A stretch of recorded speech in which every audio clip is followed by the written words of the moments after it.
Olá, tudo bem com você? Seja bem-vindo, seja bem-vinda na nossa primeira aula de legislação social e trabalhista.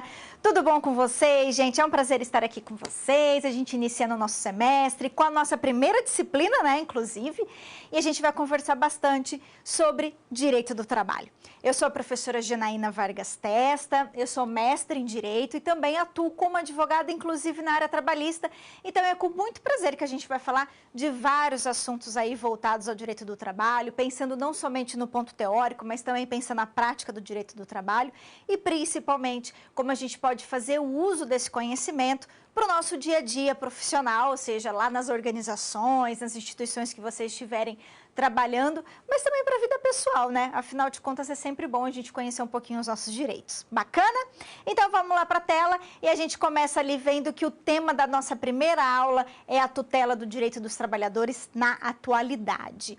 Na verdade, a gente vai estar conversando sobre os conteúdos que estão alocados lá na unidade 1 do nosso livro, tá? A gente tem o livro de legislação social e trabalhista, que é o livro didático que serve de base para a disciplina, não é? E a gente vai abordar, então, os assuntos lá da primeira aula, ok? Da primeira aula, que é os assuntos da primeira unidade, ok? Vamos falar um pouquinho da contextualização da nossa aula? Vamos lá. Quais são as perguntas que a gente vai tentar responder ao longo da nossa aula de hoje? Então, a gente vai falar sobre que tipo de relação jurídica o direito do trabalho protege. Será que o direito do trabalho, a gente sabe, né, pessoal, que o direito, existem vários ramos, né? A gente tem o direito civil, o direito de família, o direito tributário, o direito administrativo, direito empresarial e por aí vai. Agora, será que o direito do trabalho, ele vai proteger qual tipo de relação jurídica? Esse ramo específico do direito. Mas, professora, eu nem sei o que é uma relação jurídica.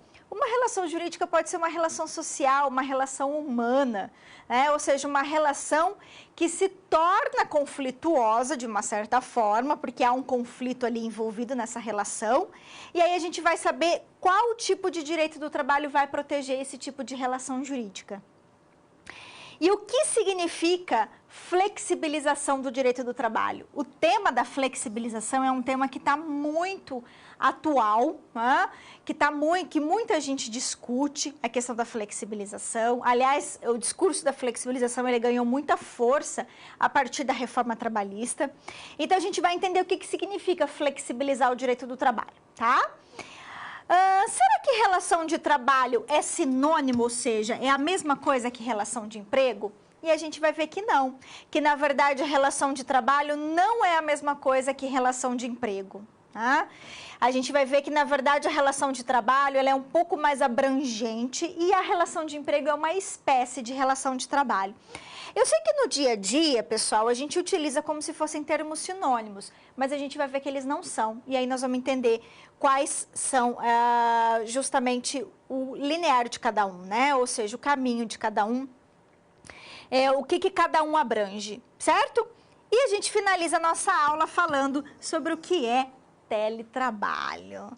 O teletrabalho também ganhou muita força no Brasil nos últimos anos, principalmente nesses 2 últimos, né, em decorrência da pandemia.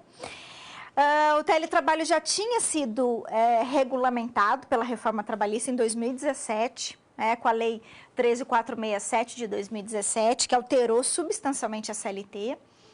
Mas mesmo assim, a gente não tinha ainda, no nosso país, uma cultura forte do teletrabalho, ou seja, uma tradição de teletrabalho, era tudo muito novo.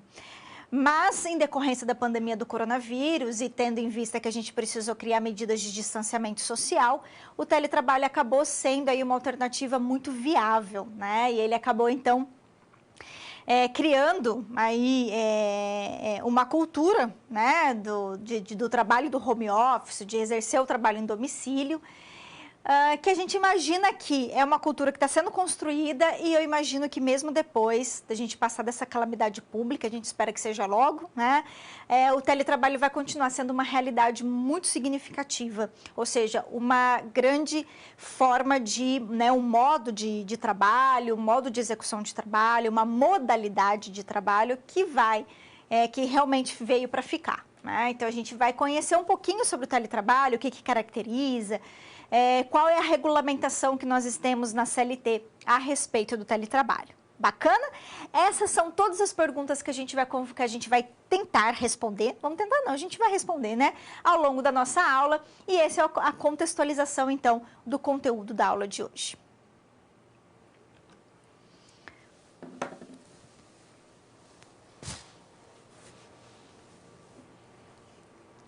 Direito do trabalho, normas trabalhistas. Vamos começar a discutir um pouquinho sobre o campo do direito do trabalho, como a gente pode defini-lo, qual é o seu objeto de estudo, enfim, vamos lá para a tela. A gente começa então, pessoal, falando que o direito do trabalho, na verdade, e as normas trabalhistas, né, se a gente for pensar o que é o direito do trabalho, nós poderíamos dizer em poucas palavras que o direito do trabalho nada mais é do que um conjunto do quê? De regras, de princípios que regulam essa relação de emprego e outras relações de trabalho especificadas. Então, a gente já pode tirar duas coisas importantes aqui. Primeiro, que regra e princípio não é a mesma coisa, vamos entender a diferença, e que relação de emprego não é a mesma coisa de relação de trabalho. Tá? O direito do trabalho, gente, ele na verdade vai regulamentar especificamente, de uma forma muito mais predominante e significativa, uma relação de emprego. Quando que eu tenho uma relação de emprego?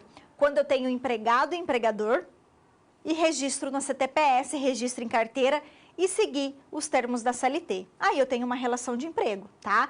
Claro que a gente precisa saber quando que eu vou ter o empregador, quando que eu vou ter o empregado, mas isso é um momento para discussões, é uma discussão que nós faremos ainda em outros momentos, tá? O importante agora é a gente entender que o direito do trabalho, então, ele vai regular, ou seja, regulamentar uma relação de emprego, empregado e empregador, com registro em carteira e outras relações de trabalho especificadas em lei, como, por exemplo, o trabalho autônomo, como, por exemplo, o trabalho avulso, o trabalho eventual, o trabalho do empregado doméstico, o trabalho do empregado rural, certo? Que também são espécies de relações de trabalho, ok?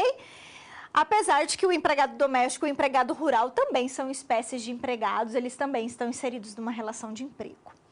O fato, gente, é que a relação de trabalho sempre será um pouco mais ampla, porque ela abarca vários tipos de trabalhadores. A relação de emprego só abarca os empregados, ok?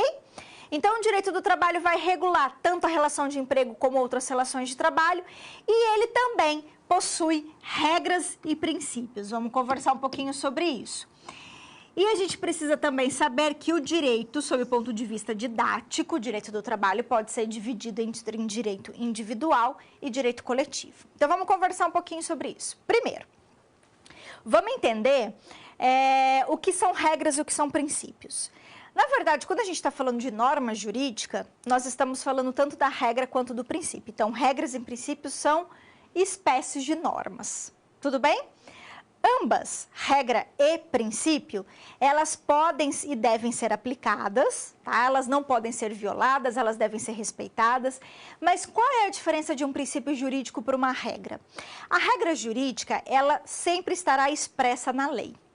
Ou seja, ela decorre da lei e ela sempre estabelece um comando, algo que você pode ou não pode fazer. Então, ela traz um comando fechado, dizendo, olha, você pode fazer isso, você não pode fazer isso. É proibido fazer isso, é vedado isso, é permitido isso. Pode isso, não pode aquilo. Ou seja, a regra, ela estabelece comandos, comandos fechados, ela estabelece regras de conduta, ela diz o que você pode ou não pode fazer. Já o princípio jurídico, não. O princípio jurídico, ele não tem esse comando fechado, ele é aberto. Por que que ele é aberto? Porque o princípio jurídico, ele carrega valores. Então, ele tem esse caráter valorativo, ele tem um cunho mais aberto. Nem sempre ele vai estar expresso na lei ou na Constituição Federal. Ele pode decorrer da própria interpretação da lei e da própria interpretação da Constituição Federal, ou seja, ele pode ser um princípio implícito, não totalmente expresso, tá? Mas a maioria dos princípios jurídicos são expressos, como, por exemplo, o princípio da isonomia, que é o princípio da igualdade, princípio da presunção da inocência, não é? São, então, princípios que estão previstos, inclusive, na Constituição Federal, que é o nosso documento jurídico mais importante, não é? Pois bem, meus queridos, tanto a regra quanto o princípio, regulam, né, um conjunto, né, tanta regra a princípio, podem regular, então, uma relação de emprego ou uma relação de trabalho. Tudo bem até aí? Por que a gente divide o direito individual do direito coletivo? Isso é mais para fins didáticos, tá? Porque, gente, o direito individual, ele vai sempre estudar as relações individuais de trabalho. Então, a relação entre empregado e empregador, né, e outras relações individuais. Já o direito coletivo, não. O direito coletivo, ele parte do pressuposto de um grupo de trabalhadores. Então, a gente vai estudar o papel dos sindicatos, as negociações coletivas, movimento grevista, as relações entre o sindicato e as empresas. Então, sempre pensando grupo de trabalhadores. Bacana? Legal, vamos avançar. O que mais? E o direito do trabalho, ele surge quando, professora? A gente pode apontar que o direito do trabalho, ele é o fruto do capitalismo industrial, tá? Capitalismo industrial, para quem não se lembra, foi quando surgiram as primeiras indústrias, as primeiras fábricas na Europa, principalmente na Inglaterra. Depois se estendeu para os outros países europeus. E esse processo de industrialização, que é o surgimento do capitalismo industrial, houve a necessidade de criar o trabalho livre e assalariado. Então, na verdade, o direito do trabalho, as primeiras leis trabalhistas, elas são criadas nesse contexto. Justamente porque, no início do processo de industrialização, os trabalhadores eram extremamente explorados, né? Havia uma mão de obra, uma exploração de mão de obra não só masculina, mas feminina, mão de obra infantil, não havia limitação de jornada de trabalho, não se falava em salário mínimo, não se falava em saúde do trabalhador, não se cogitava falar nada disso. Então, em virtude dessa exploração de mão de obra, é que as primeiras leis trabalhistas, elas surgem para fixar um limite, né, para o sistema econômico, ou seja, para o capitalismo industrial. E estabelecer limites para quê? Para a exploração de mão de obra. Essa é a ideia, tá? Estabelecer limites de exploração de mão de obra e justamente manter um fruto do capitalismo industrial. Por isso que as primeiras leis trabalhistas, elas vêm para o quê, gente? Com a intenção de proteger quem? O trabalhador, que é visto como a parte mais fraca da relação, né? Por isso que a grande finalidade do direito do trabalho é melhorar as condições de trabalho e proteger a parte mais fraca dessa relação. Quem é a parte mais fraca dessa relação? O trabalhador. Tá?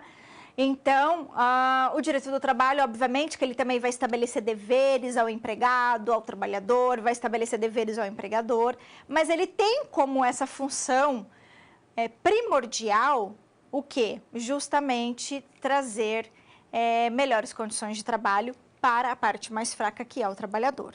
Legal? Bacana, professora. O que mais? Vamos avançando. E o que significa essa flexibilização, então, gente? A flexibilizar as normas trabalhistas, gente, sabe o que significa? Significa dar uma relativizada nelas, deixar uma coisa um pouco mais tranquila, ou seja, tirar a imperatividade dessas normas. Professora, o que é tirar a imperatividade? O que é uma norma imperativa? Uma norma imperativa é aquela norma que eu não posso afastar. Que se eu fizer um contrato, eu tenho que respeitar aquela norma. Eu não posso fazer um contrato com uma cláusula diferente daquilo que está previsto em lei. Tá? Isso é uma norma imperativa. Então, o que a flexibilização ela vem permitir? O discurso da flexibilização é tentar amenizar a imperatividade dessa norma, ou seja, deixar ela um pouco mais flexível, para que as partes, empregado e empregador, possam estipular suas próprias regras no contrato de trabalho. Isso é flexibilizar, tá? Que é diferente de desregulamentação, tá, gente?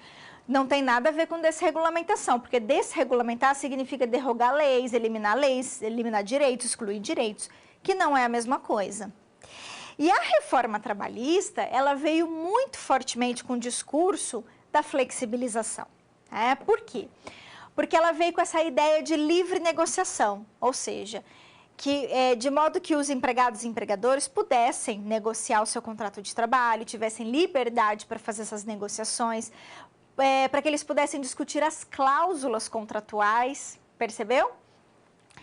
E aí, com isso, seria interessante flexibilizar, porque daí eu posso que é justamente retirar essa imperatividade da norma, afastar a aplicação da norma naquele caso concreto. Então, imagine que eu vou fazer um contrato de trabalho numa empresa que tem as suas devidas especificidades, né? Então, o que eu quero? Eu, na verdade, eu vou precisar fazer uso daquele contrato de trabalho, né? Fazendo uso desse contrato de trabalho, eu posso o quê? Livremente negociar as condições de trabalho, negociar suas próprias cláusulas, sem precisar ficar presa ao que a lei está dizendo, presa à CLT, presa às regras trabalhistas, percebeu?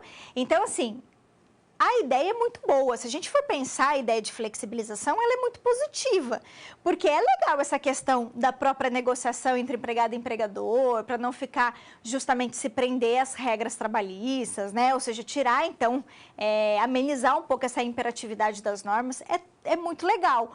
O problema é que no nosso país a gente não tem essa cultura ainda, né? Essa cultura de permitir que o trabalhador discuta o contrato de trabalho, de permitir que realmente o trabalhador possa negociar as condições de trabalho. Porque a gente não tem essa cultura da participação do trabalhador. Na verdade, quem estabelece as cláusulas do contrato, as condições do contrato, é totalmente o empregador. Ou seja, elas são impostas ao trabalhador, na verdade. O trabalhador não participa dessa negociação.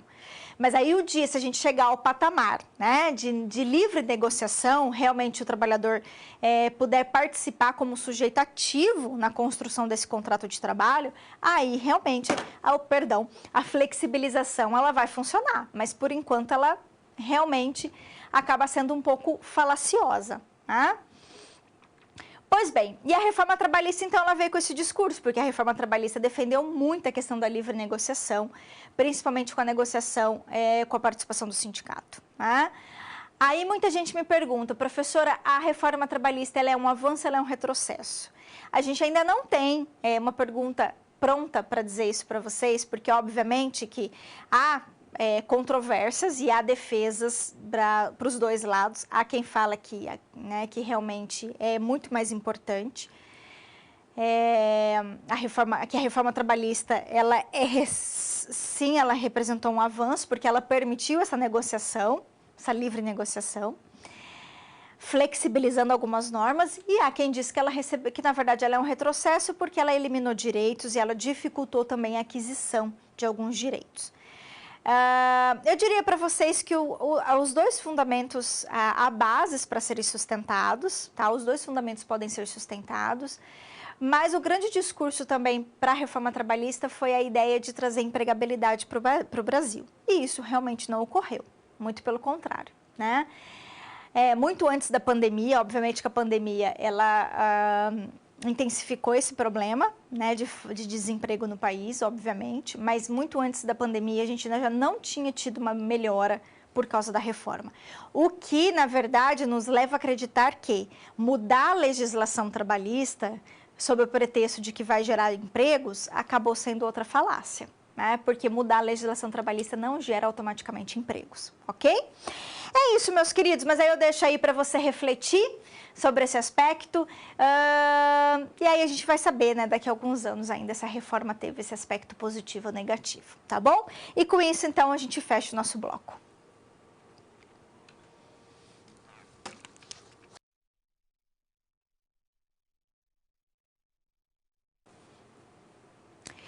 Princípios trabalhistas. A gente vai conversar agora sobre os princípios trabalhistas, vamos falar sobre alguns deles, tá? Princípios que são importantes, que devem ser respeitados no dia a dia da atividade laboral, no dia a dia de uma empresa. Lembrando que o princípio jurídico, ele tem esse caráter mais valorativo, ele é mais aberto, mas ele tem uma grande função, por quê?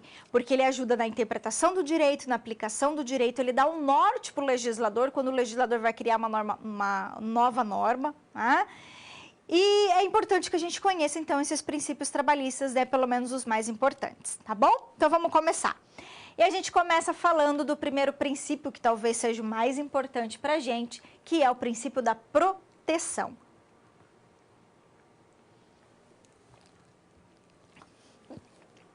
Perdão, gente, já ressaltando que princípio da proteção, por quê?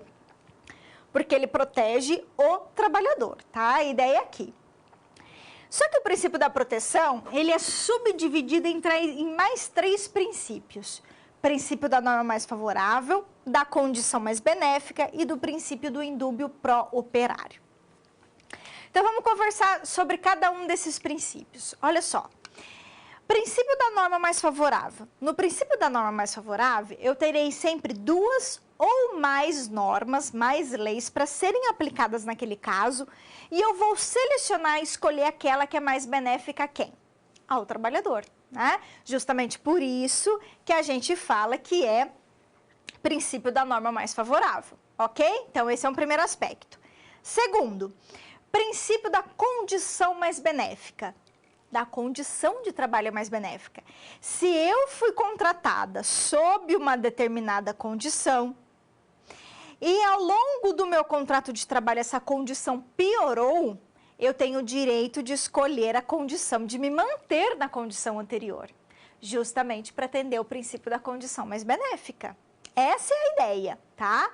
Então, gente, quando nós estivermos falando de condição mais benéfica, a gente sempre vai escolher aquela condição que mais protege o trabalhador. Eu vou dar um exemplo. Imagine que você tenha sido contratado por uma empresa e essa empresa possui um regulamento empresarial. O que é um regulamento empresarial? Normas internas dessa empresa, tá? Só que nessas normas internas, olha que interessante.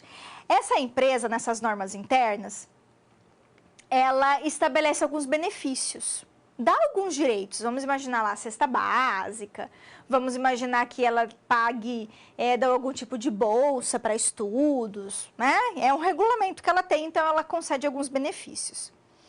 Vamos imaginar ainda que ao longo do seu contrato de trabalho, essa empresa resolve revogar esse regulamento e instituir um novo. Só que nesse novo não tem benefício nenhum.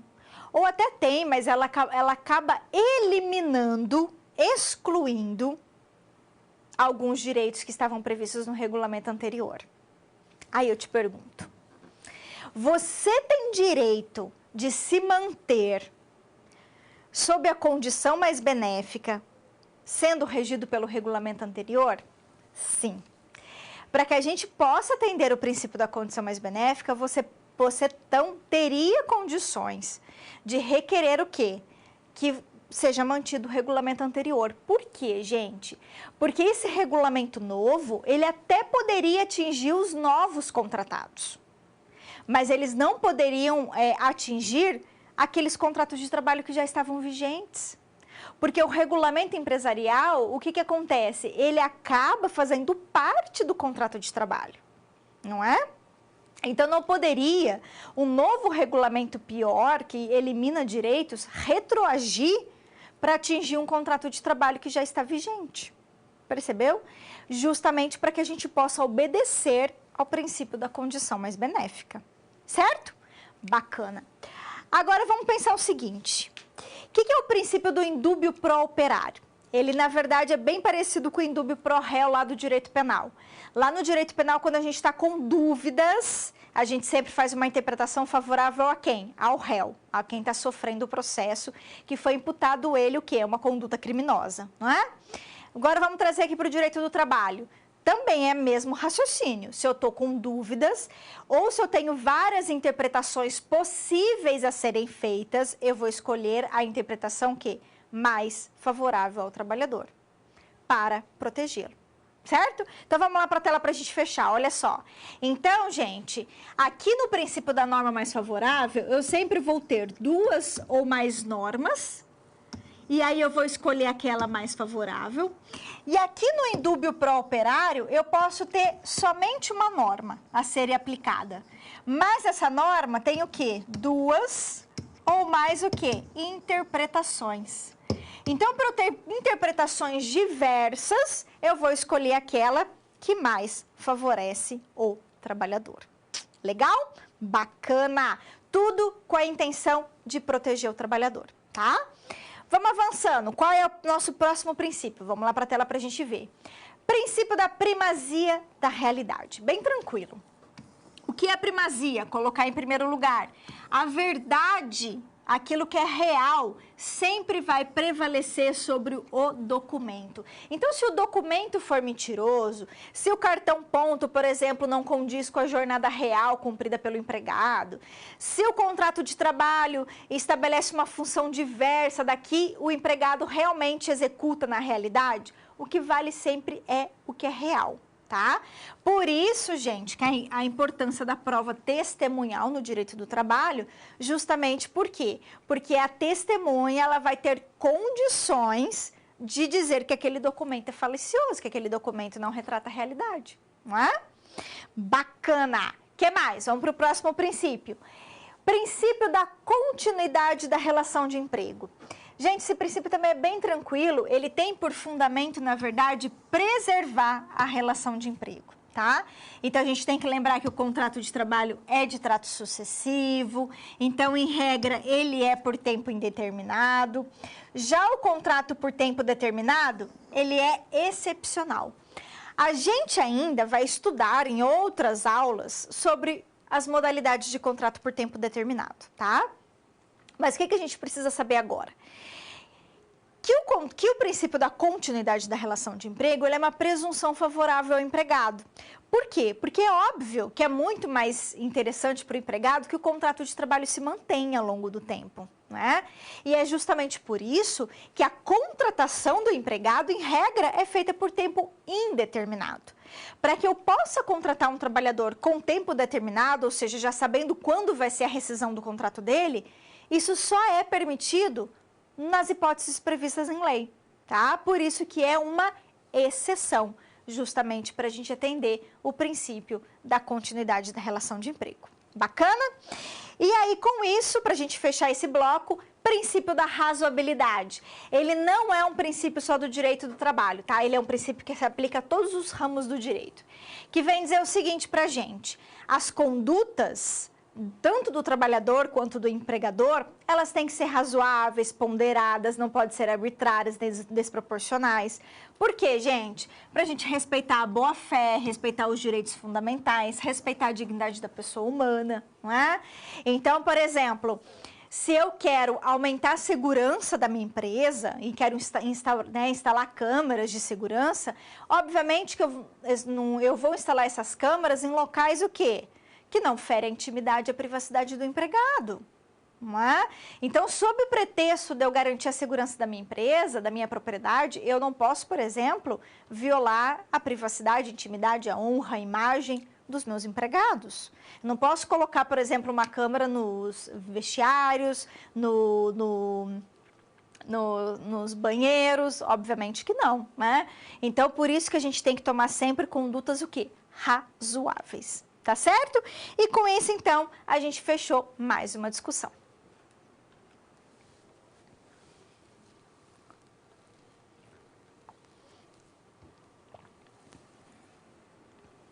Princípios trabalhistas, parte 2. Vamos ainda conversar mais um pouquinho sobre princípios trabalhistas e agora a gente vai discutir outros importantes princípios e a gente começa falando do princípio da irrenunciabilidade. Vamos lá. O que é o princípio da irrenunciabilidade, gente? Ele vem dizer para nós que, em regra, os direitos trabalhistas eles são irrenunciáveis. O que significa dizer que eu não poderia, né, em tese, renunciar a um direito meu. Então, por exemplo, eu não posso renunciar às minhas férias, eu não posso renunciar ao meu 13º, eu não posso renunciar ao meu registro em carteira, tá? Então, pelo fato dos direitos trabalhistas serem irrenunciáveis, isso gera uma limitação à autonomia da vontade na negociação, tá? Gera essa certa limitação. Mas não impede, por outro lado, a negociação a respeito do modo de exercício do meu direito. Como assim, professora? Eu posso, gente, negociar com o empregador o modo de exercício de um direito. Férias, por exemplo. Eu posso negociar com o meu empregador se eu vou dividir as férias em 2 vezes, se eu vou tirar 30 dias seguidos, se eu vou apenas ter 20 dias de férias e 10 dias eu vou dar em abono, que a gente fala vender férias, né? Vender 10 dias de férias. No direito do trabalho isso chama-se abono pecuniário. Então eu vou estabelecer em abono 10 dias. Esse modo, né, quando eu vou entrar em férias, claro que eu também não posso violar a lei, né, gente? Porque a lei estabelece, por exemplo, quando que as férias devem ser concedidas, né? Mas, desde que eu não respeite, desde que eu não viole as regras, eu posso, obviamente, negociar com o empregador o modo de exercício dos meus direitos.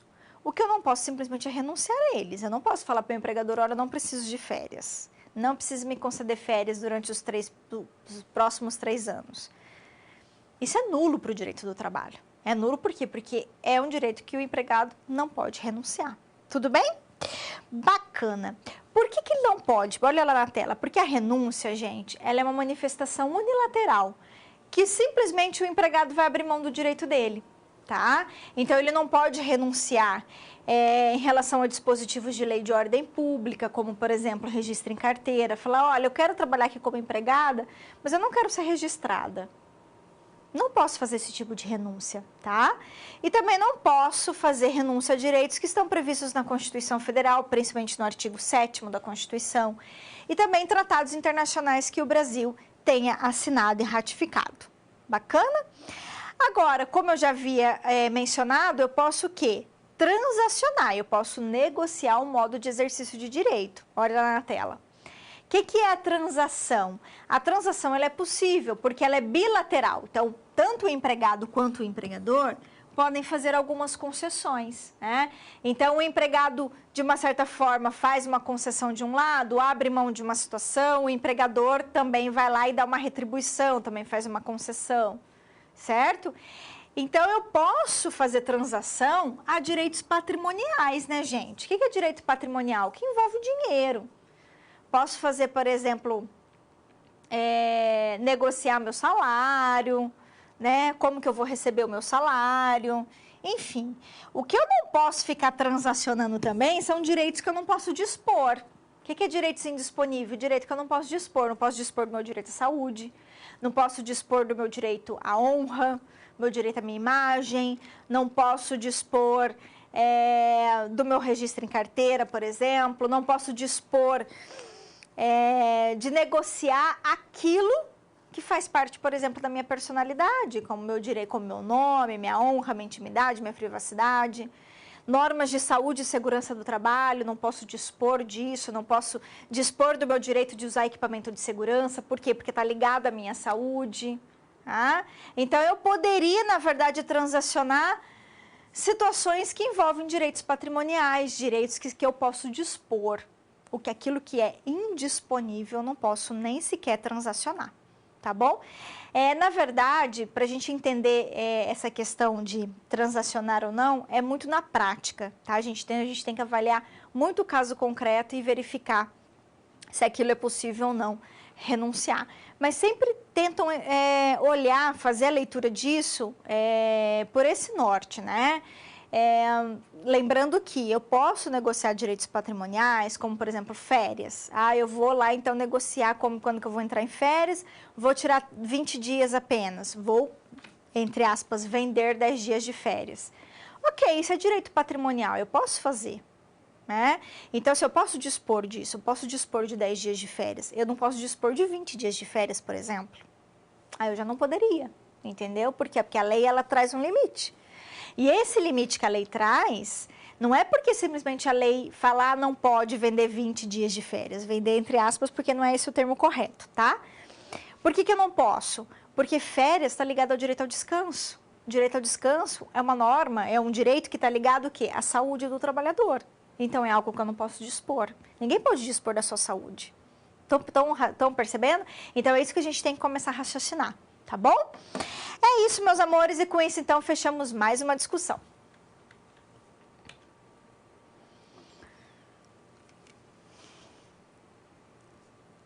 Vamos a uma situação problema? A gente vai fazer a leitura agora de um caso hipotético, mas é um caso que é uma situação prática, que envolve uma situação prática, e a gente vai tentar fazer uso dos nossos conhecimentos adquiridos de direito do trabalho para tentar solucionar essa situação. Então, vamos lá.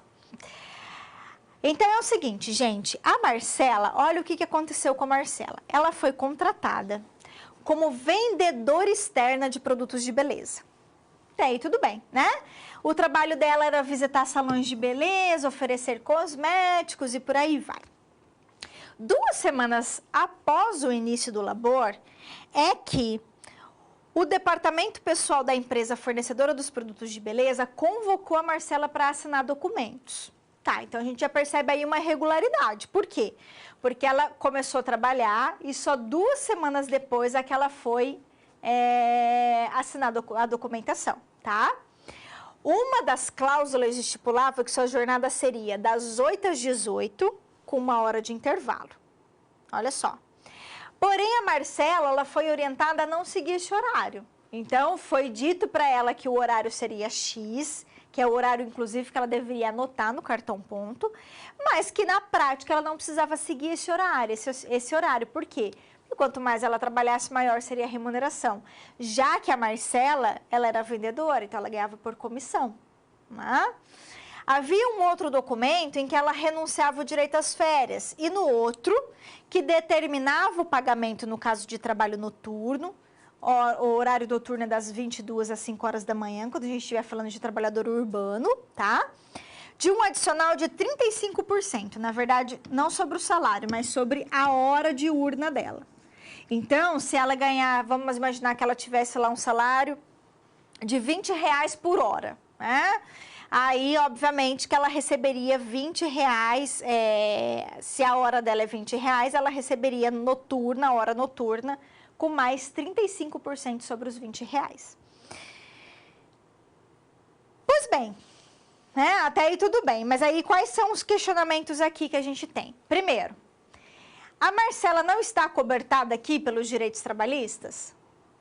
Afinal de contas, ela só foi assinar a documentação 2 semanas depois. O contrato de trabalho dela pode constar um horário diferente do cumprido? Ela pode renunciar ao direito às férias? Poderia receber um adicional noturno no patamar superior ao que está previsto em lei? Porque a lei, gente, ela estabelece um adicional de 20% e o contrato dela falava que ela receberia 35%. E aí, o que vocês acham? Olha só, na solução dessa situação problema, a gente vai fazer uso tão somente dos princípios trabalhistas e a gente vai conseguir solucionar. Primeiro, gente, o fato do contrato de trabalho dela ser assinado apenas 2 semanas depois, isso não invalida, tá? Ou seja, o direito do trabalho vai acobertá-la da mesma forma. Tanto que, vamos imaginar na prática, vamos imaginar uma situação em que ela não fosse registrada. Ainda assim, ela poderia ajuizar uma ação trabalhista e buscar o reconhecimento do vínculo de emprego, da relação de emprego existente. Então, solicitar, requerer judicialmente que fosse feito o registro em carteira, tá? Então, o fato de ser bem depois, isso não invalida. Outra situação. Se ela foi contratada sob um determinado horário e ela foi orientada na prática a não seguir esse horário, a gente percebe aí que nós temos o quê? Uma realidade que não condiz com o que o documento está dizendo. Portanto, o que prevalece aqui? O real. Então, ainda que o documento esteja dizendo que é outro horário, o que vale na prática é o real. Então, ela ainda poderia, né, entrar com uma ação trabalhista fazendo uso do quê? Do princípio da primazia da realidade, dizendo que, na verdade, sua jornada era outra, muito superior àquela que estava anotada no cartão ponto ou àquela que constava no contrato de trabalho, certo? Além disso, ela pode, então, receber um adicional noturno superior ao previsto em lei? Claro, isso é possível. Por quê? Porque é muito mais benéfico, né? É uma norma muito mais benéfica para ela. Então, obviamente, isso não, na verdade, para a gente atender o princípio da norma mais favorável, é perfeito, não tem problema. O que não poderia era o contrato dela prever o quê? Um adicional noturno inferior ao previsto em lei. Aí estaria errado, a gente teria que seguir a lei, ok? E renunciar ao direito às férias? Pode, gente? Não, é um direito irrenunciável, tá? Então, agora vamos lá para a tela para a gente fechar. Então, olha só.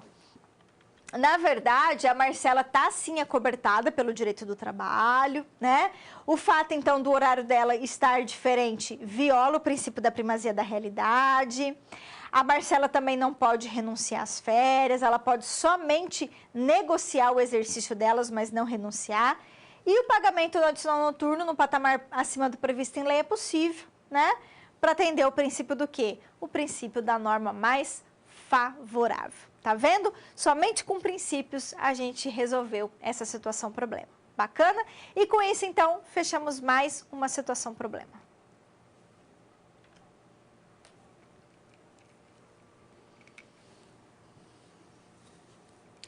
Interação. Nosso momento agora de interação, momento de você enviar suas dúvidas e também da gente resolver um exercício aqui para verificar se você está aprendendo o nosso conteúdo. Vamos lá ver?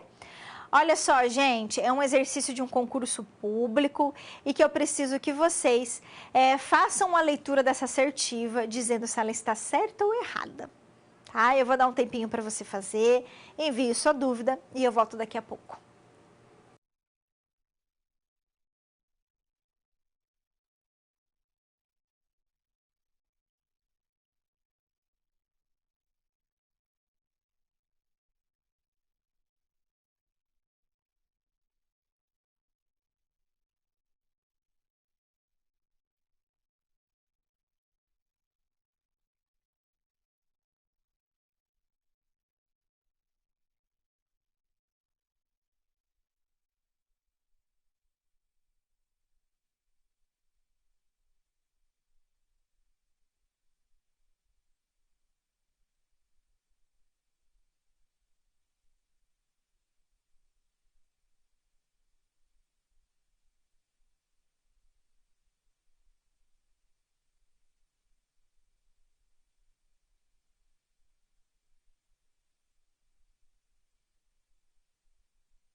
Olá, gente! Vamos então primeiro responder o nosso exercício? Vamos lá para a tela.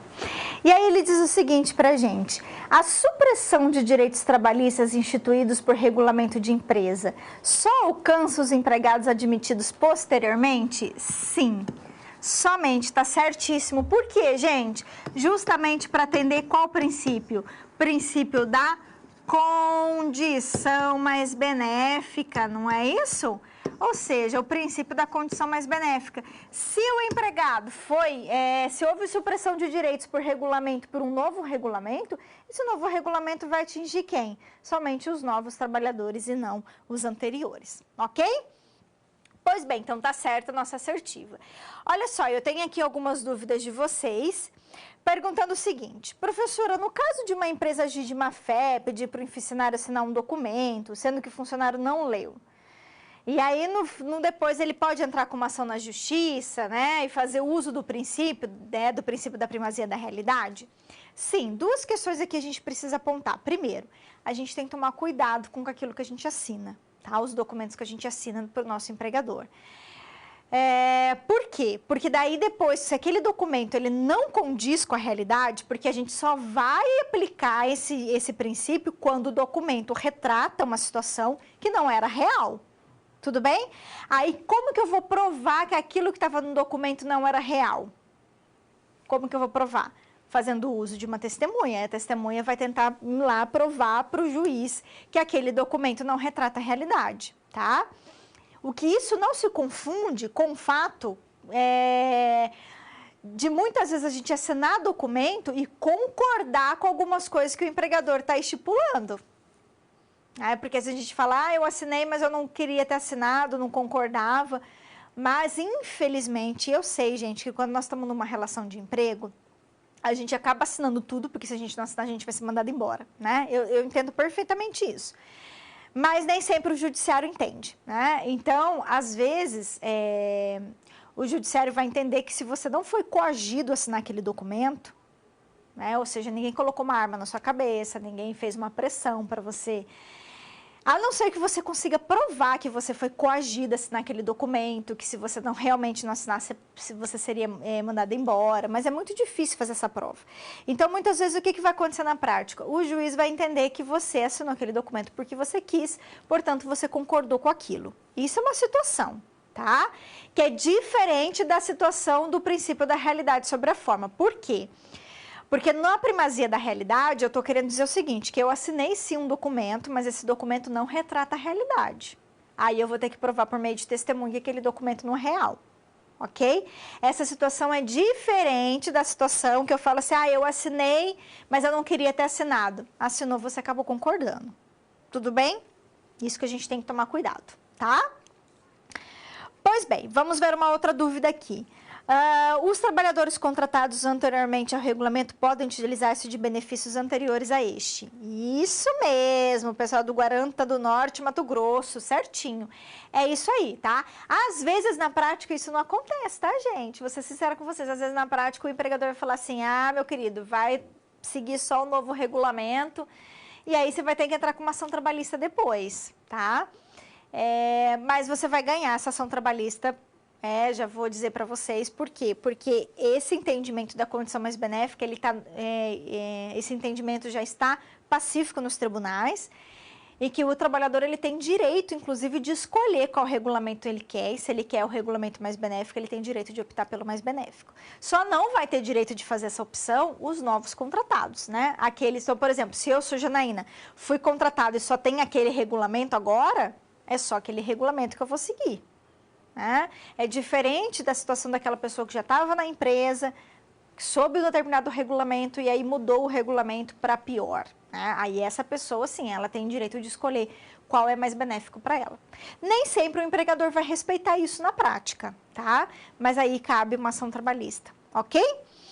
É isso, meus amores, e com isso, então, eu fecho o nosso momento de interação.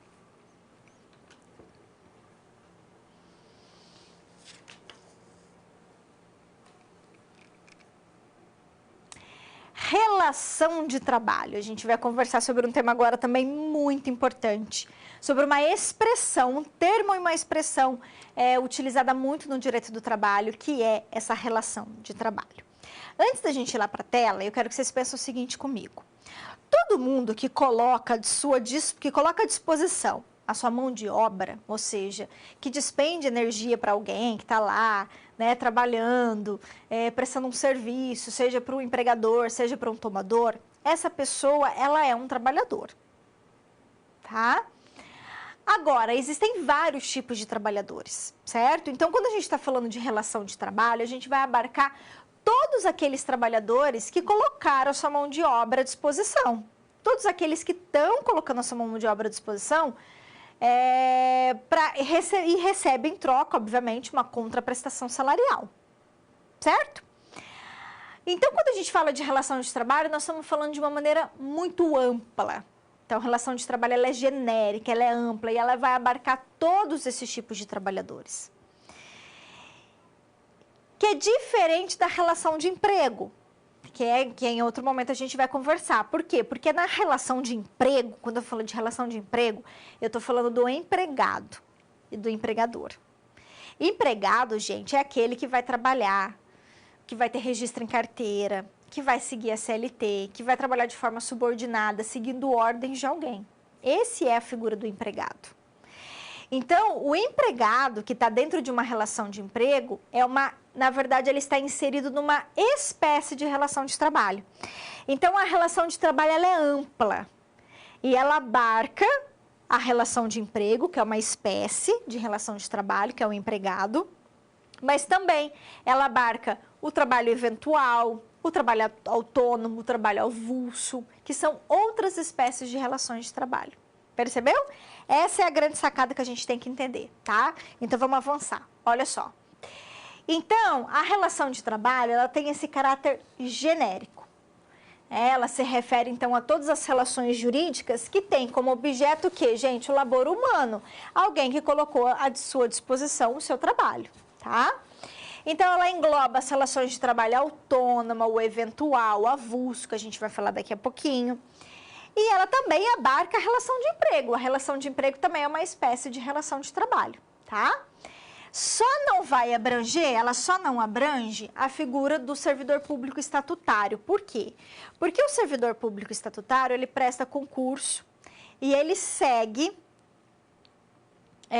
além dele, né, obviamente, dele prestar concurso, e ele segue uma lei específica, que é o Estatuto do Servidor Público.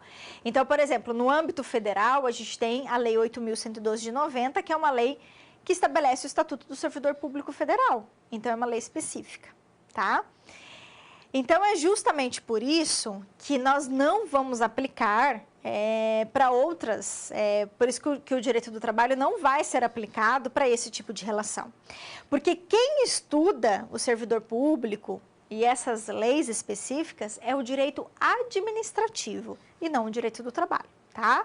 Mas com exclusão dessa situação, as demais são todas elas abarcadas pelo direito do trabalho, principalmente, de forma muito mais significativa, a relação de emprego, que é quando eu tenho a figura do empregado, registro em carteira e seguir as normas da CLT. Tudo bem? Bacana, então vamos avançar. E a gente começa falando um pouquinho, então, do trabalhador autônomo. O trabalhador autônomo, gente, ele então está inserido numa relação de trabalho, tá? Mas ele não é empregado. O autônomo não é empregado. Por que que ele não é? Porque, ao contrário do empregado, o autônomo, ele trabalha sem subordinação. Ele assume os riscos do negócio dele e ele atua por conta própria, tá? Então, a contratação do autônomo, ela afasta a qualidade de empregado, segundo o artigo 44B da CLT. Então, se eu contratei alguém como autônomo, presume-se que ele não é empregado. Tá? A não ser, gente, se for provado depois na prática que ele foi contratado como autônomo, mas na verdade ele era tratado como empregado.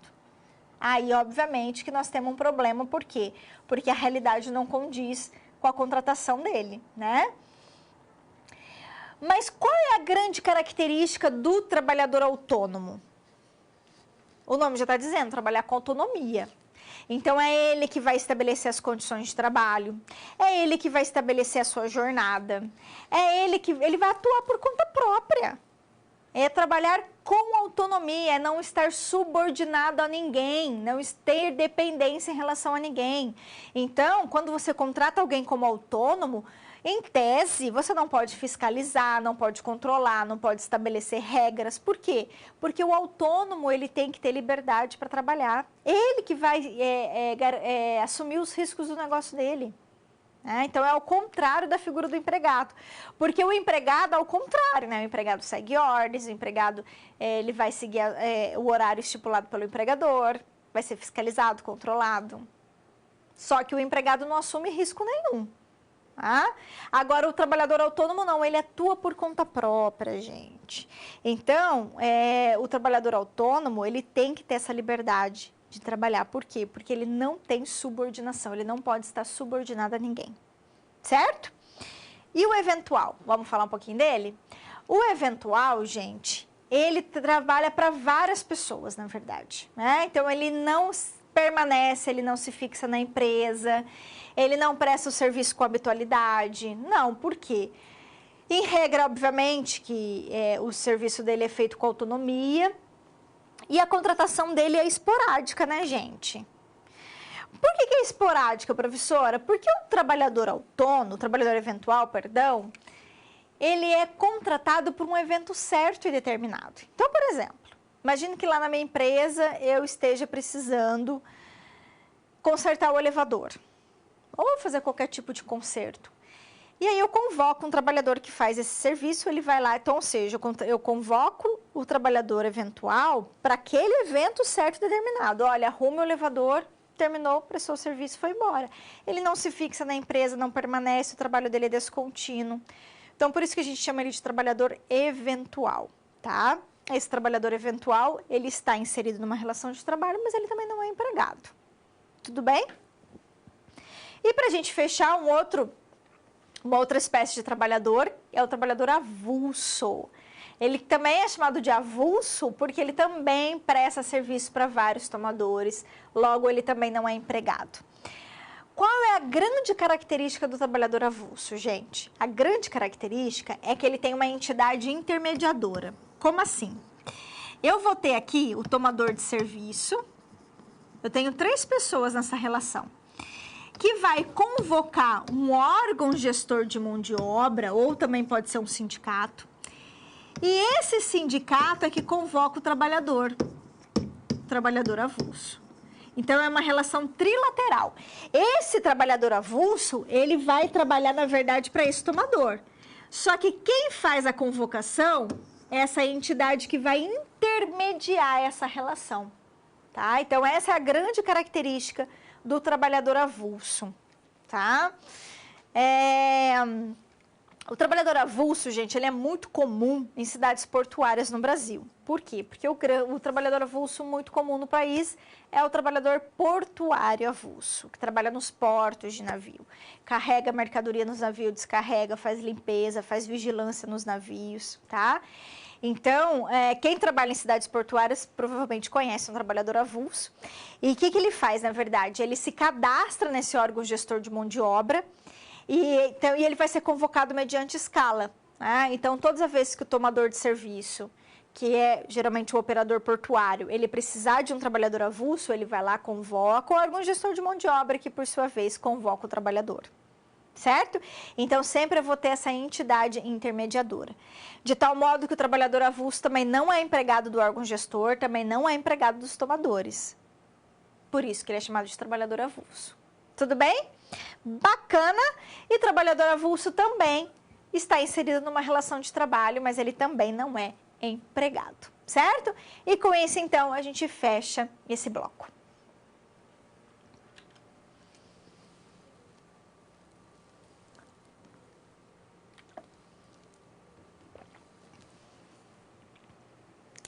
Relação de emprego. Agora a gente vai falar sobre outra expressão, sobre um grande termo também do direito do trabalho, talvez o mais importante deles, que é entender a figura do empregador e a figura do empregado.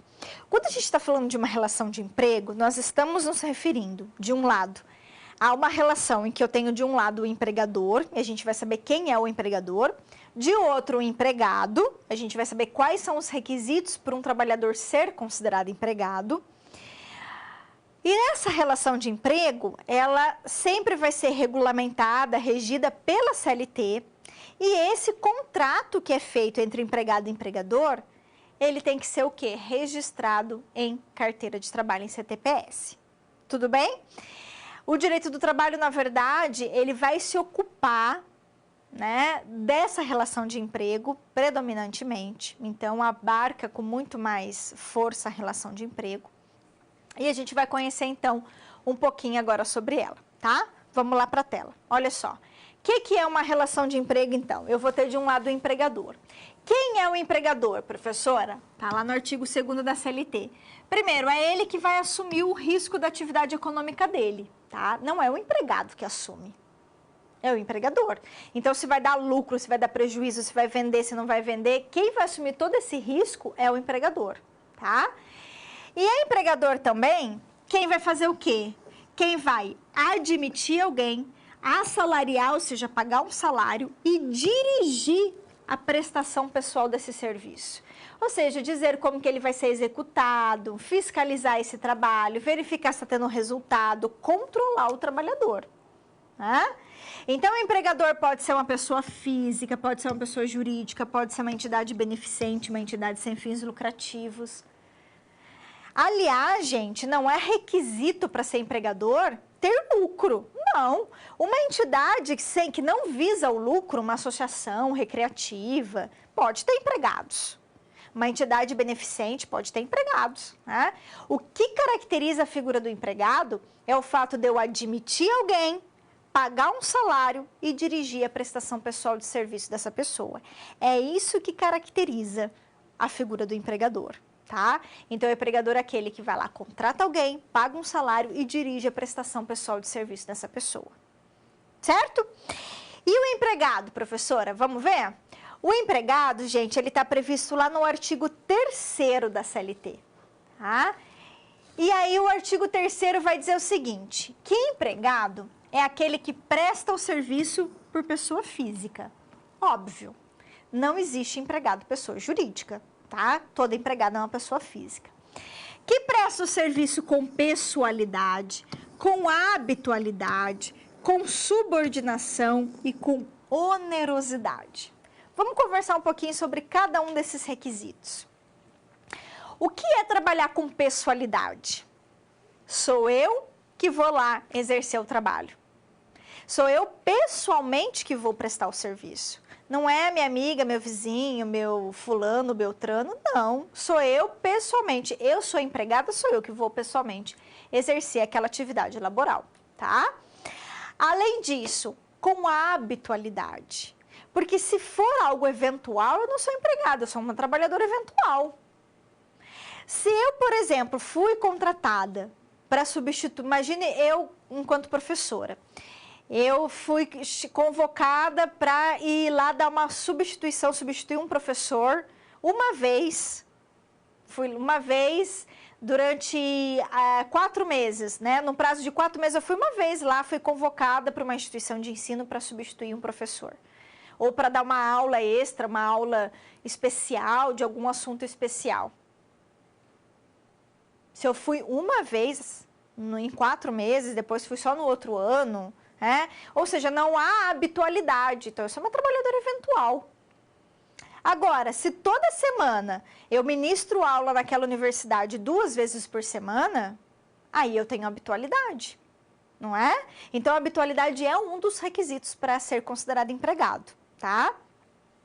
Além disso, onerosidade. A gente vai deixar por último a subordinação, tá? Onerosidade. O que significa trabalhar com onerosidade? Onerosidade vem de ônus, de encargo. Significa dizer que se eu estou trabalhando como empregada, eu tenho direito a um salário. Ok? Se eu não recebo nada, eu sou uma trabalhadora voluntária, mas eu não sou empregada. Então, a figura, toda vez que eu estou prestando um serviço, eu tenho que ter uma contraprestação salarial. Então, por isso que é com onerosidade, certo? Mas, gente, o requisito mais importante da relação de emprego, em relação a todos esses que nós discutimos, é a subordinação. O que caracteriza ser um trabalhador o que pode realmente mostrar para a gente, evidenciar se aquele trabalhador ele é ou não empregado, é o fato dele estar ou não trabalhando de forma subordinada. O que é trabalhar de forma subordinada? É seguir o horário determinado pelo empregador. É ele que vai ditar as condições de trabalho, o modo de execução de trabalho, o horário de trabalho, o horário do teu intervalo.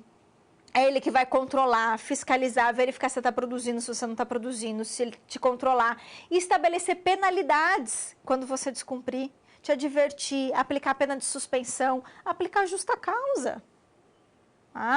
Dar advertência verbal, advertência escrita, determinar que você usa equipamento de segurança ou não. Isso é trabalhar de forma subordinada. Então, a subordinação ela é o elemento mais importante que configura o empregado, a figura do empregado. Empregado sempre trabalha de forma subordinada, tá? Agora, para a gente fechar esse bloco, a subordinação, vamos lá para a gente fechar, essa subordinação que a gente chama de subordinação jurídica, que é o elemento mais importante da relação de emprego, é ela que vai legitimar, que vai fundamentar o poder diretivo do empregador, né? Que é o poder que ele tem de dirigir a empresa dele. Atualmente, a gente vê umas novas formas de subordinação, que a gente chama de subordinação objetiva, subordinação estrutural, que é o seguinte. O que é a subordinação clássica? Tradicional. É aquela que o empregador está ali do teu lado, né? Vendo se você está produzindo, vendo o horário que você chegou, se não chegou atrasado, o horário que você está saindo. Quanto tempo que você fica levantando da mesa, você olha muito no celular, que você está produzindo, você não está produzindo, enfim. A subordinação clássica, tradicional, é quando o empregador está lá vendo se você está verificando, controlando, fiscalizando o seu trabalho. Que hoje, atualmente, principalmente nas grandes corporações, principalmente, por exemplo, quem está trabalhando em casa, em regime de domicílio, trabalho em domicílio, né? O empregador não está ali na tua casa vendo se você está produzindo ou não, que hora você acordou, que hora você começou, que hora você ligou o computador, né? Você ficou muito tempo no celular, enfim. Mas mesmo assim a subordinação continua presente? Sim. Por que continua? Porque existem novas formas de subordinação atualmente, que essa é a subordinação mais objetiva. Que o empregador, mesmo ele não estando ali do teu lado, ele vai ter condições de saber se você está produzindo ou não. Ele vai ter como te controlar, porque ele sabe quanto tempo que você ficou no sistema, ele sabe o quanto que você produziu naquele dia, que resultado que você entregou ou não. Ou seja, existe uma subordinação por meio de controles do quê? De instrumentos tecnológicos, tá? E além disso, o fato de você se adequar às diretrizes daquela empresa, de você seguir as determinações gerais daquela empresa, significa dizer que você se adequou à estrutura daquela empresa. Essa subordinação estrutural, uma subordinação mais objetiva, você está seguindo as diretrizes gerais dessa empresa. Isso também é uma subordinação. Tudo bem? Bacana? É isso, meus amores, e com isso, então, fechamos mais uma discussão.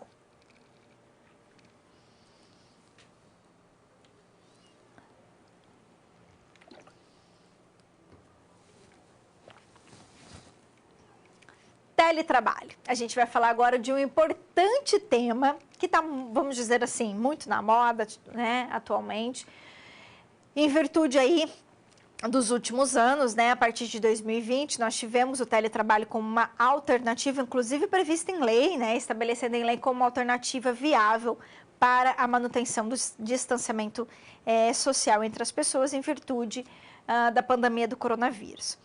Gente, o que é o teletrabalho? O teletrabalho nada mais é, né, do que o trabalho em domicílio, só que é o trabalho em domicílio do empregado. Então, é o empregado trabalhar no domicílio dele. É isso. O trabalho em domicílio sempre existiu, tá? A diferença do trabalho em domicílio para o teletrabalho é que é chamado de teletrabalho por quê? Porque faz uso de instrumentos tecnológicos. Então, na verdade, o teletrabalho é o trabalho em domicílio do empregado com o uso de instrumentos tecnológicos. Isso é o teletrabalho, tá? Então, agora a gente vai conhecer um pouquinho mais sobre ele e saber, inclusive, as suas principais diretrizes legais, ok? Então, vamos lá. Então, é aquele trabalho que a gente realiza como, gente? A gente realiza à distância. Por que distância? Porque eu não estou lá, né, na empresa. E também não estou fazendo trabalho externo. Eu estou simplesmente trabalhando na minha residência, no meu domicílio, tá? A relação de trabalho e a relação de emprego, elas continuam presentes, ok? Por quê? Porque há controle por instrumentos tecnológicos. O fato de vez em quando eu comparecer na empresa, nas dependências da empresa, não descaracteriza o teletrabalho. E aí a reforma trabalhista ela acabou regulamentando o teletrabalho por meio desses artigos. Vamos falar um pouquinho dessa regulamentação. Primeiro, para que eu adote, né, para eu adotar na empresa o regime do teletrabalho, eu tenho que fazer um contrato de trabalho escrito, especificando todas as minhas atividades. Além disso, é possível alterar o regime presencial para o de teletrabalho, fazendo um acordo entre as partes. E o que é o regime presencial? É aquele onde você trabalha dentro da empresa, tá? Esse é o regime presencial. Mas também é possível alterar o regime do teletrabalho para o presencial. E aqui, gente, essa alteração, ela pode ser por determinação do empregador, tá? Desde que haja aí um respeito mínimo de 15 dias para ter essa transição. Além disso, a responsabilidade para adquirir, para manter, fornecer equipamentos e infraestrutura necessária para prestar o serviço no domicílio do empregado ou qualquer tipo de reembolso de despesas que o empregado possa ter, isso vai ser previsto no contrato. Então, o empregado e o empregador vão ter que estabelecer no contrato de trabalho quem é que vai ser responsável pela manutenção para fornecer esses equipamentos, se vai ter algum tipo de reembolso ao empregado pelas despesas dele ou não. Isso tudo tem que estar previsto em contrato, tá? Daí, só destacando que se houver pagamento por isso e houver reembolso de despesa, esses valores não irão integrar a remuneração do empregado, tá? Ou seja, não é salário isso, ok? Além disso, o empregado também ele tem que instruir o trabalhador para ele tomar cuidado com doença e acidente de trabalho. E lembrando que quem está em regime de teletrabalho está excluído do controle de jornada. O que então nos leva a crer que, se está excluído do controle de jornada, esse empregado não tem direito às horas extras, tá? Então, gente, em tese, o trabalhador que está em regime de teletrabalho, ele pode ter uma certa flexibilidade no horário dele, tá? Obviamente que ele tem que cumprir a jornada que ele foi contratado. Se ele foi contratado para trabalhar 8 horas por dia, ele tem que trabalhar 8 horas por dia, tá? Mas ele tem uma certa flexibilidade nesse horário, por quê? Porque não haverá, teoricamente, um controle, ou seja, um registro dessa jornada, mas também, consequentemente, se ele, por exemplo, trabalhar 10 horas num dia, ele não vai receber horas extras por isso. Aí, ele teria que, na verdade, deixar isso muito bem combinado com o empregador, de uma certa forma, para ele compensar no dia seguinte, trabalhar 2 horas a menos, né? Mas o trabalhador tem uma certa flexibilidade, mas obviamente que isso tem que ser muito acertado com o empregador para não ter problemas, né? Mas lembrando que se o empregador também quiser controlar a jornada, tiver condições de controlar a jornada, ele pode controlar. E se ele quiser também pagar as horas extras, ele também, obviamente, poderá pagar as horas extras. A lei não impõe o dever, tá? Mas é claro que a lei não impõe o dever se realmente não houver esse controle, porque se o empregador quiser controlar, aí, obviamente, que se ele controlar e exigir o cumprimento da jornada e controlar isso, e aí se porventura o empregado trabalhar mais que a jornada dele, ele teria direito a receber as horas extras, tá? Em síntese, para não ficar muito confuso, a lei, ela excluiu do controle de jornada o teletrabalho. Por quê? Porque ela partiu do princípio de que não há como controlar. Por isso que ela excluiu. Se não há como controlar, exclui do controle, não precisa fazer registro da jornada, mas, consequentemente, não tem direito às horas extras, tá? É isso que a lei estabeleceu. Agora, empregado e empregador podem combinar situações diferentes. Tudo bem? Bacana, meus queridos, e com isso, então, a gente fecha a nossa discussão de teletrabalho.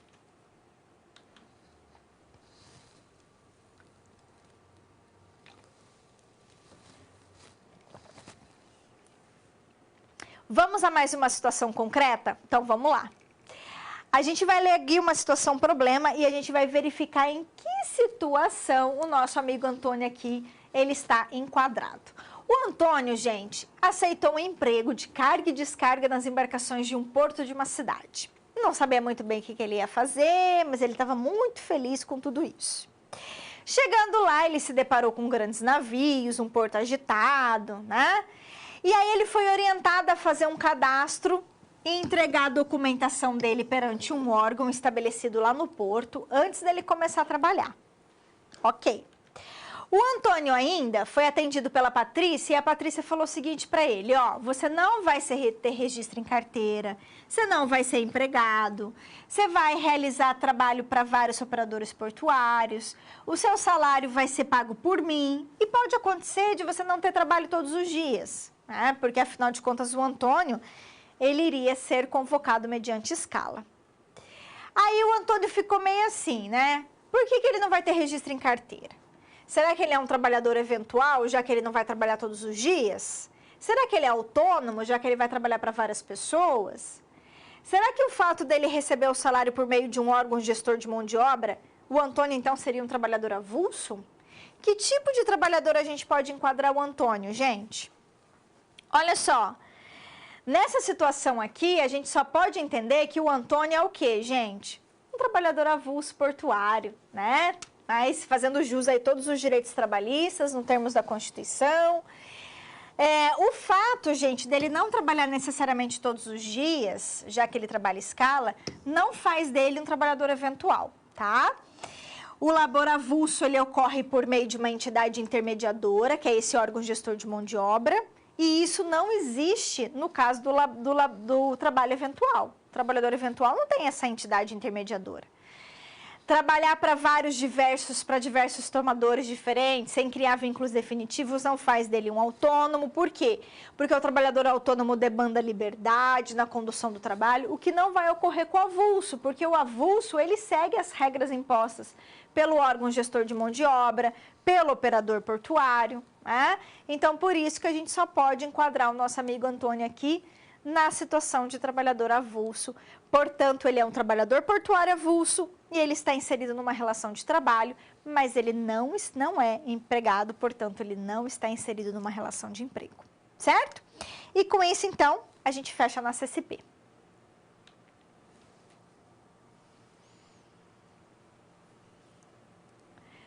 Vamos ao momento de interação? E agora é o momento de você enviar sua dúvida e também da gente resolver mais um exercício. Olha na nossa tela. Eu trouxe um exercício aqui que tem uma pegadinha, hein, gente? Olha só, é considerado empregado em domicílio. Quem são esses aí, desses aí, entre a letra A e a letra E? Qual dele realiza trabalho em domicílio? Cuidado com a resposta. Eu vou dar um tempinho para você fazer. E eu volto daqui a pouco.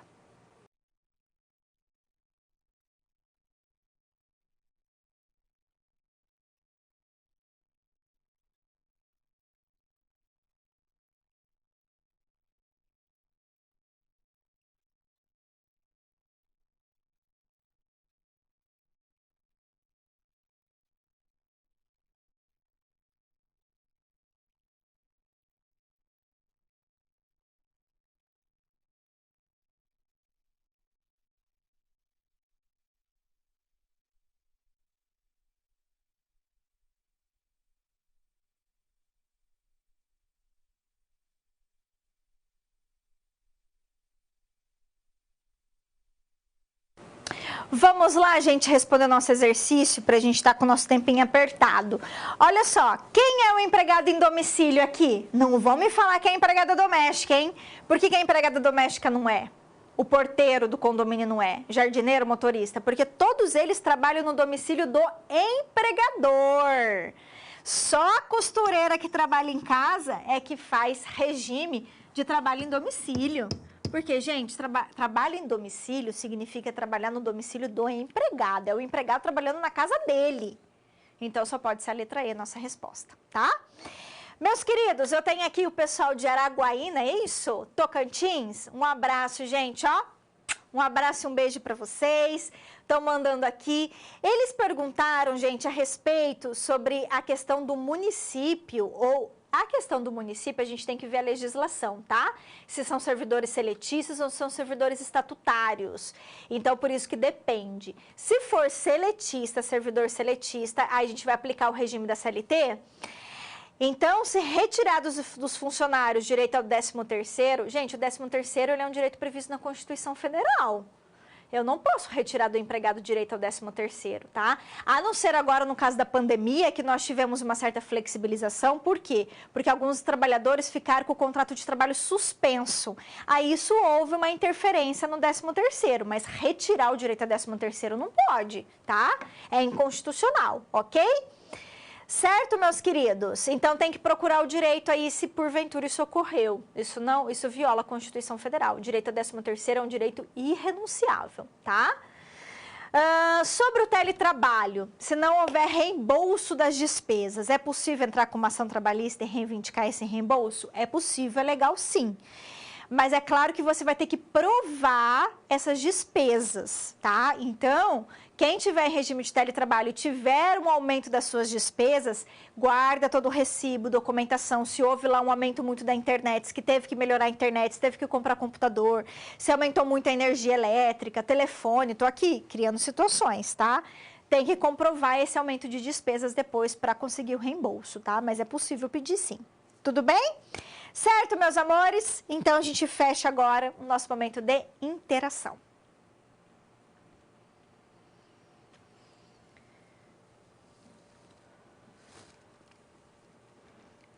Recapitulando, vamos agora fazer uma breve síntese dos conteúdos que a gente viu na aula de hoje. O que nós conversamos na nossa primeira aula, então, de legislação social e trabalhista?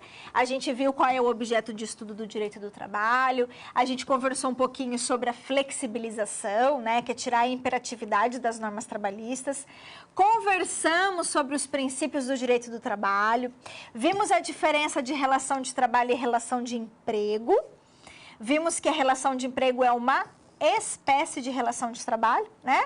E finalizamos a nossa aula falando sobre o teletrabalho, que é o regime de trabalho em domicílio, por isso que chama teletrabalho, né? Trabalho em domicílio feito por uso de instrumentos tecnológicos. Certo, meus queridos? É isso, e com isso eu me despeço então de vocês. Espero que vocês tenham gostado, que tenha sido um conhecimento útil para a vida acadêmica, vida profissional e para a vida pessoal de vocês, tá bom? Um grande beijo, a gente se vê numa próxima semana. Tchau, tchau.